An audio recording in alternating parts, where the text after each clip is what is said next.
Giving Tuesday, and an opportunity for you to find out about some organizations in our community that are making such a big difference. Cleveland Angels, have you heard of it before? They're doing a wonderful work. And April and Gretchen are here to tell you more. So first of all, thanks for joining us and for the work that you do. And please tell us, Cleveland Angels, what is it all about? Well, thank you so much for having us. We're happy to be able to be here and share with our community ways that they can help the foster care community. Our mission is just to walk alongside those who are experiencing foster care, whether it's the children or youth or the caregivers, providing care for these kids. So we engage community volunteers to help them improve the foster care experience. Yeah, the idea of foster care is beautiful, but it doesn't start and stop once a child is placed in foster care. And obviously these children are very vulnerable. So what do you guys do to come alongside the kids? And what about the kids who get to an age where they begin to age out or through the foster program? I mean, that has to be a big deal. Right, exactly. My family was a foster caregiving family, and we did adopt through that process. And so that brought me to this work because what it helps me understand so much was it affects the entire dynamic of your family and your extended family. And there's, obviously a lot of emotion involved because everyone wants the best for these kids.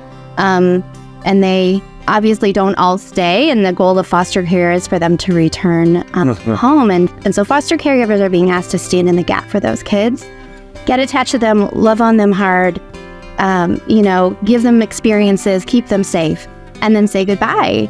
And so it's not an easy road to walk, and we need more open foster homes. So we have a program called the Love Box program that is a whole foster family support, and we also support kinship families, which means, if a relative steps in, grandma, auntie, uncle, to take care of someone in their extended family.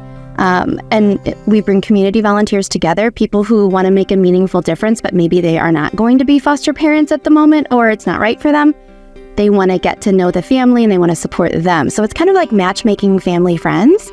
It's a volunteer group. It could be another family. It could be you and your book club. It could be you and your friends. And you get together and we match you up with a family that, is in your area and would like the type of support that you would like to give. Relationship-based, taking the kids out, giving the caregivers a break, those sorts of things. So that's the first piece. And then to address what you asked about the population that is aging out. Yes, the kids age out, right. Absolutely. And so, unfortunately, there are some times that kids can't go home. And it is not a permanent family solution identified for them. And so that's where you hear about kids being, moving from different home to home until they are 18 or until, the time comes that the state support is ending. And that's called aging out. And that's where we come in with our Dare to Dream mentorship program. And that's actually can start as young as age 11, because unfortunately, around that age, it becomes very unlikely that a youth or a child would be adopted if they hit that later, those teen years. And so we have a program that's one-on-one mentorship where we match up a caring community member. That's called Dare to Dream. And so, if you're interested in that, you could say what age you're interested in. Younger kids, we talk about life skills and healthy relationships. Older kids, of course, the aging out population need to be ready for independent life.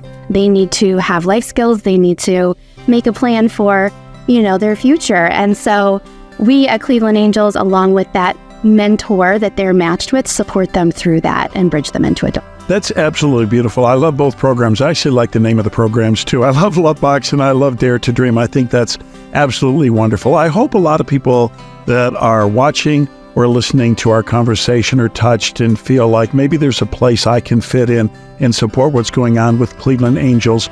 Of course, there's lots of ways to help. Financial support is absolutely critical. So if you would connect the dots for those watching and listening, how can they be involved in this wonderful work you're doing?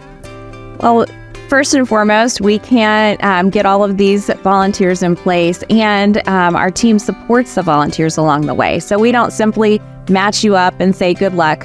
We help along through the process. So we try to empower our youth, but also empower our volunteers. So our team is really a key part of that that kind of triangle of support that we get in place. So we need donations in order to be able to continue the work that we're doing.